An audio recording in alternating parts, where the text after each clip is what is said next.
Novotel హోటల్లో Telangana BJP incharge Tarun Chugh మాట్లాడుతున్నారు. Live లో చూద్దాం. हमने एक काउंटडाउन शुरू किया था कि टीआरएस की सरकार जा रही है और तेलंगाना में भाजपा की सरकार आ रही है और भाजपा के कार्यालयों के बाहर हमने बड़ी बड़ी वॉच लगाई जिसके अंदर आज इतने दिन, इतने घंटे, इतने मिनट उसमें प्रदर्शित हो रहे हैं. हर एक सेकंड का काउंटडाउन चल रहा है.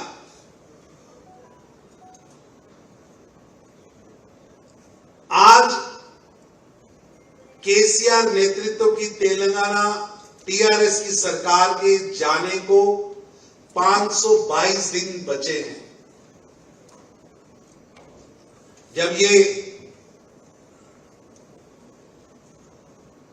कार्य समिति और विजय संकल्प सभा होगी जिसमें भाजपा के 35,000 बूथों की टोलियां संकल्प लेंगी प्रधानमंत्री जी के सामने.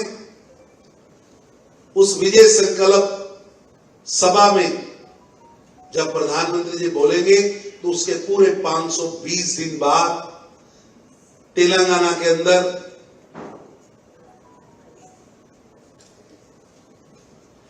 वंशवादी, भ्रष्टाचारी,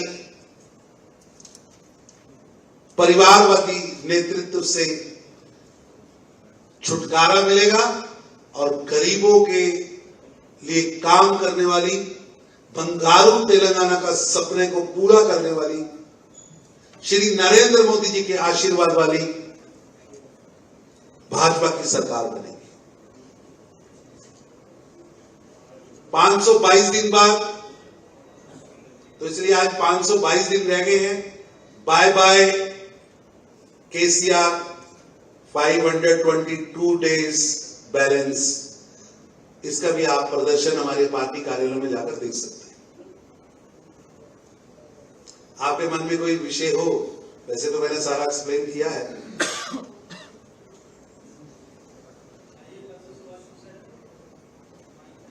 हाँ बहन बोलिए.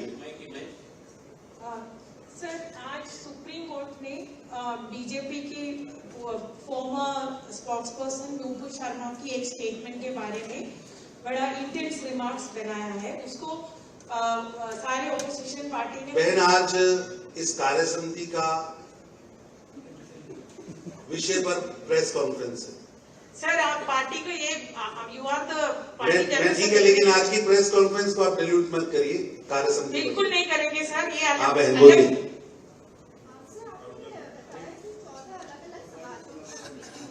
इसमें 14 कौन-कौन से हैं, उनकी अगर लिस्ट मिल पाए. हाँ बिल्कुल, आपको लिस्ट हमारी मीडिया टीम आप वो सब जा रहे हैं क्या? आपको पूरा कार्यक्रम कौन जा रहा है, कितने बजे जा रहा है और कौन सा स्थान रहेगा और लोकल कोऑर्डिनेटर कौन रहेगा, हमारे यहाँ के प्रवक्ता और मीडिया टीम आपको सुभाष जी इसको आप सबको पीडीएफ आज मिल जाएगा. सभी समाजों को मौका दिया है स्वागत करने का. सभी की ओर से बार बार रिक्वेस्ट आ रही थी और तेलंगाना की जनता का आशीर्वाद देने के लिए भारतीय जनता पार्टी का हर कार्यकर्ता तत्पर है. हम आशीर्वाद देने के लिए 119 विधानसभा में भी जा रहे हैं, हम आशीर्वाद देने के लिए समाजों की बैठकों में भी जा रहे हैं और आशीर्वाद लेने के लिए घर घर भी जा रहे हैं. और उस आशीर्वाद का एक चित्रण दिख रहा है कि जिस तरह दुबाका का धमाका हुआ और दुबाका के चुनाव के जीतने के बाद हमने ग्रेटर हैदराबाद का चुनाव में अच्छी प्रदर्शन किया और उसके बाद हजूराबाद में भाजपा की विजय हुई और यहां के हजूर जो कभी मंत्रालय नहीं जाते, उनके बारे में कई किस्से यहां पर चलते हैं. वो हजूराबाद के चुनाव में हजूर की अहंकार को भी जनता ने चोट दी और भाजपा को आशीर्वाद दिया. हमारी प्रजा संग्राम यात्रा चल रही है, 200 दिन की यात्रा है. उसके 2 पड़ाव पूरे हुए हैं. 71 डेज पैदल चलते हुए भाजपा के प्रदेश अध्यक्ष पद यात्रा करते हुए गांव-गांव जा रहे हैं. उसके लिए भी बहुत ज्यादा जन समर्थन, जन आशीर्वाद हमें मिल रहा है. ये उसी कड़ी में 119 विधानसभाओं का जान आशीर्वाद देने के लिए जनता से और कार्यकर्ताओं से मिलने के लिए हमारे नेता गए हैं। ये उसी पड़ाव का हिस्सा है।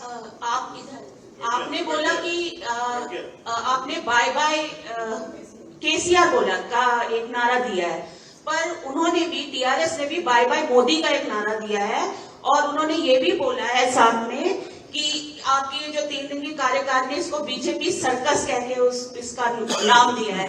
ऐसा है कि कोई भी राजनीतिक दल कुछ भी बोल सकता है, लेकिन आप एक बार तेलंगाना की जनता के पास जाइए। आप दिल्ली से आए, विभा बहन एक बार मिलिए, आपको दिखेगा कि जो हमने घड़ी लगाई थी, उस घड़ी लगने के बाद, काउंटडाउन वॉच के बाद,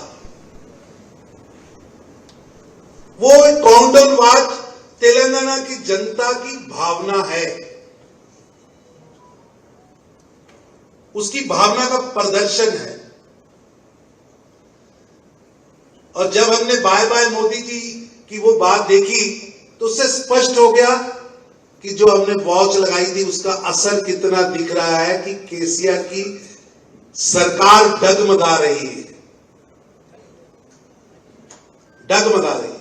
हाँ जी, तरुण जी 1 मिनट, बहन बोल रही थी।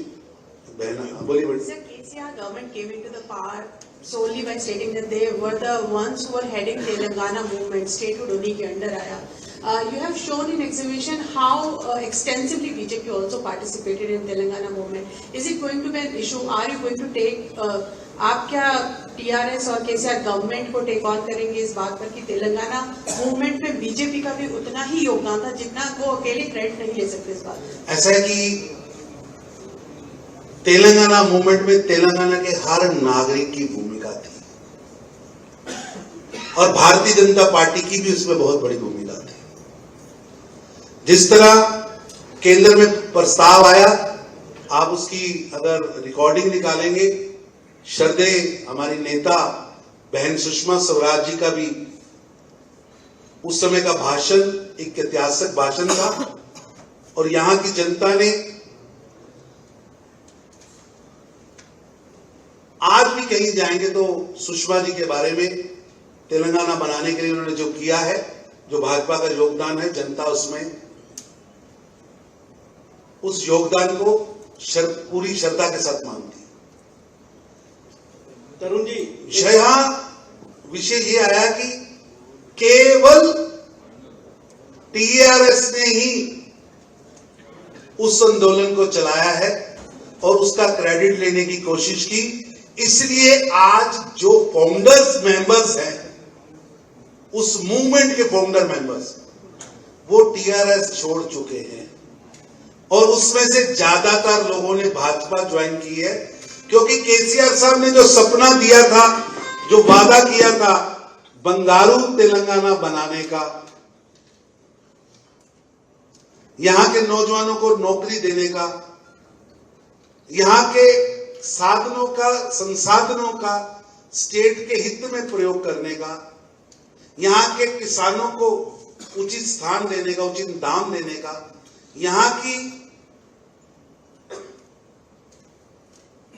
दलित बंधु जो उन्होंने एक स्कीम की बात की थी वो इंप्लीमेंट नहीं हुई, जो उन्होंने बेडरूम देने की बात कही थी सभी गरीबों को, वो कोई पूरी नहीं हुई। इसलिए आज तेलंगाना के अंदर वादा खिलाफी का माहौल बना हुआ है और लोग अपने आप को, जो आप कह रहे हैं बिल्कुल ठीक है, लोग अपने आप को चीटिंग की है उनके साथ, ऐसा मानने के उनके साथ धोखा किया गया है केसीआर साहब द्वारा। एक जन आंदोलन से निकलकर सरकार तो बना ली और सरकार चला कौन रहा है? आज उनकी बेटी कविता चला रही है सरकार, आप जाकर देखिए। उनके बेटे केटीआर चला रहे, उनके दामाद हरीश जी चला रहे। ये कोई भी व्यक्ति उस आंदोलन में नहीं था, ये विदेशों में नौकरियां करने वाले लोग, उनका कुटुंब आकर सरकार के ऊपर बैठ गया।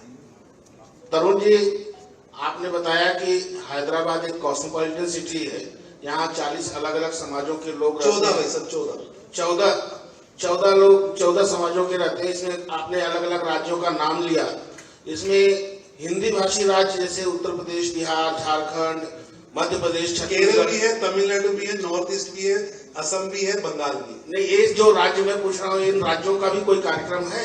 हाँ है। 14 जो हमने ज्वाइन किया है, उस 14 के अंदर हिंदी भाषी भी है, साउथ भी है, नॉर्थ भी है, ईस्ट भी है, वेस्ट भी है। चारों, गुजराती वेस्ट, महाराष्ट्र वेस्ट वो भी है, और ईस्ट भी है। पूरे भारत के जो यहाँ रहने वाले लोग हैं, उनके 14 अलग अलग पार्ट्स बनाकर हमने कार्यक्रम रखे। तरुण जी, एक सवाल इधर से है, आवाज आ रही है सर? हाँ, आवाज आ रही है। हाँ, रविंद्र जी बोलिए। तरुण जी, जो राष्ट्रीय कार्यकारिणी में प्रस्ताव पारित होते हैं अक्सर, यहाँ भी राजनीति का जो भी प्रस्ताव पारित होंगे, जहाँ पर आपकी सरकार बनी है या बनने वाली है, इन सबका जिक्र होगा। तो क्या इस प्रस्ताव में महाराष्ट्र का भी जिक्र होगा? और जिस तरह से आपने वहाँ पर शिंदे जी को मुख्यमंत्री बनाया और उप मुख्यमंत्री फडणवीस जी को बनाया, उनको इतना इज्जत दी है, क्या इन सब चीज का भी जिक्र होगा उसमें? इस विषय पर कल माननीय राष्ट्रीय अध्यक्ष जी स्पष्ट कर चुके हैं, लेकिन राजनीतिक प्रस्ताव पास होंगे, देश की वर्तमान राजनीतिक परिस्थितियों पर भी चर्चा होगी, और माननीय प्रधानमंत्री जी का मार्गदर्शन भी मिलेगा, और भाजपा की आगामी योजना भी तय होगी पार्टी की, और पार्टी कैसे और मजबूत होकर माननीय प्रधानमंत्री जी के जो सपने हैं, जो उनके संकल्प हैं देश के प्रति, उनको पूरा करने के लिए और ज्यादा इन्वॉल्व हो, और ज्यादा काम कर सके, उसके लिए पार्टी यहाँ विचार भी करेगी। आगामी जहां जहां चुनाव है, उनकी रणनीति पर भी चर्चा होगी। तरुण जी, रविंद्र जी के बगल से बोल रहा हूँ। एक सवाल मेरा यह है कि तेलंगाना के 119 विधानसभा सीटों में आपने अपने नेताओं को भेजा है 24 घंटे के लिए, 48 घंटे के लिए। तो मेरा सवाल आपसे ये है, क्या इसकी रिपोर्ट भी पेश होगी? और दूसरा इसी से जुड़ा हुआ है कि कई जगह विरोध का मामला सामने है, खासकर ओम प्रकाश माथुर जी ने एक ट्वीट किया है जिसमें उन्होंने वीडियो डाला कि कांग्रेस के कुछ कार्यकर्ताओं ने उनके कार्यालय में हमला किया, जिला कार्यालय में, हनुमान कोंडा जिला में। तो क्या उस पर भी आप लोग कोई प्रस्ताव या कोई चर्चा करेंगे? ऐसा है कि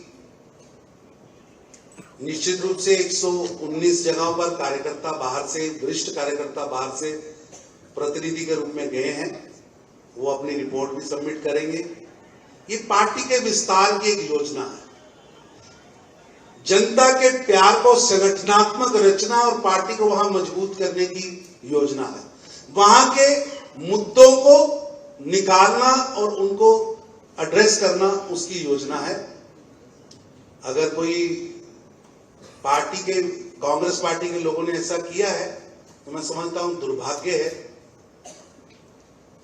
तो देश के अंदर सबके लिए राजनीतिक वर्किंग करना स्वतंत्रता है।